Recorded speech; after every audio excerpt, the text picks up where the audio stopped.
নমস্কার বন্ধুরা, তোমরা সবাই কেমন আছো? আশা করি ভালোই আছো। আর ভালো আছে তোমাদের খাঁচায় পোষা পাখিগুলো। বন্ধুরা, আমি আজকে একটা ভিডিও নিয়ে এসেছি তোমাদের জন্য। আমি যেটা করি এই গরমে, পাখিদেরকে গরমে কিভাবে সুস্থ রাখি সেটাই তোমাদেরকে আজকে আমি দেখাবো। আমি প্রথম যেটা করি, সকালে তাদের জলের মধ্যে হয় ইলেকট্রল পাউডার, না হলে অন্য কিছু যেমন লবণ চিনির জলও আমি কখনো দিই। আজ দেব গ্লুকন-ডি মেশানো জল।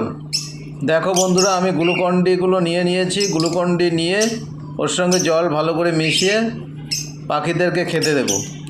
এরপর যেটা করব, সকালের খাবারটা আমি দিয়ে দেব জল দেওয়ার পরে।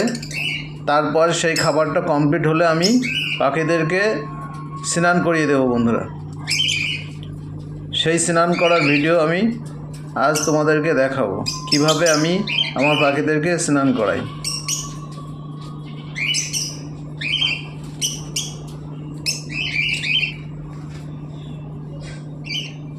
দেখো বন্ধুরা, জল দিয়ে দিয়েছি। জল দেওয়ার সাথে সাথে জল খাওয়া শুরু করেছে।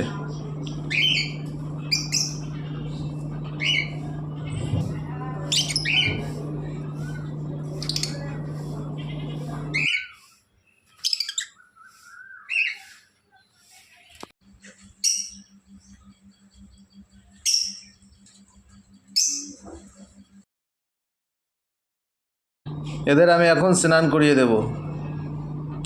এই যে স্প্রের মাধ্যমে আমি এদেরকে স্নান করিয়ে দিচ্ছি বন্ধুরা। তোমরা দেখো কিভাবে আমি স্নান করাই।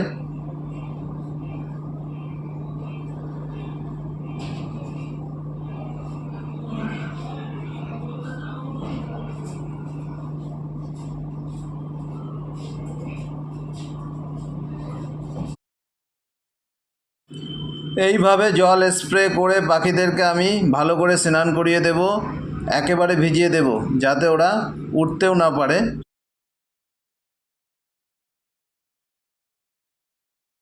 দেখো বন্ধুরা, পাখিরা কিন্তু ভয় পাচ্ছে না। ওরা স্নান করার জন্যই ঘোরাঘুরি করছে, একবার এপাশ থেকে ওপাশ যাচ্ছে। ওরা কিন্তু তেমন ভয় পায় না। ওরা জানে এইভাবেই ওদেরকে স্নান করানো হয়। আর এই গরমে ওরাও তো স্নান করতে চায়। এর আগে একটা ভিডিও আমি দেখিয়েছিলাম, আমি ওদেরকে স্নান করাইনি, কিন্তু ওরা নিজেরাই ওদের খাওয়ার জলের মধ্যে স্নান করেছিল।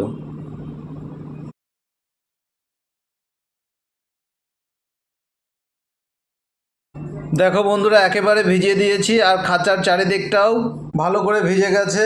এতে কি হবে, খাঁচায় জল লেগে থাকাতেই খাঁচাটাও একটু ঠান্ডা হবে। গরমে লোহার খাঁচা গরম হয়ে থাকে, তো জল লেগে থাকাতেই খাঁচাটাও অনেক ঠান্ডা থাকবে কিছু সময়ের জন্য। আর পাখিগুলো তো ভিজে গেছে, ওদের শরীরও ঠান্ডা থাকবে।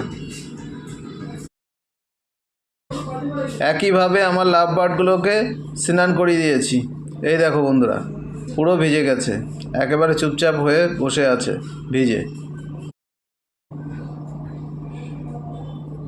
ভিডিওটা ভালো লাগলে চ্যানেলটা সাবস্ক্রাইব করে কমেন্ট করে জানিও কেমন হয়েছে, আর কি ধরনের ভিডিও তোমরা দেখতে চাও সেটা জানিয়ে দিও বন্ধুরা। আর ভালো লাগলে একটা লাইক করে দিও। ভিডিওটা পুরো দেখার জন্য অনেক ধন্যবাদ।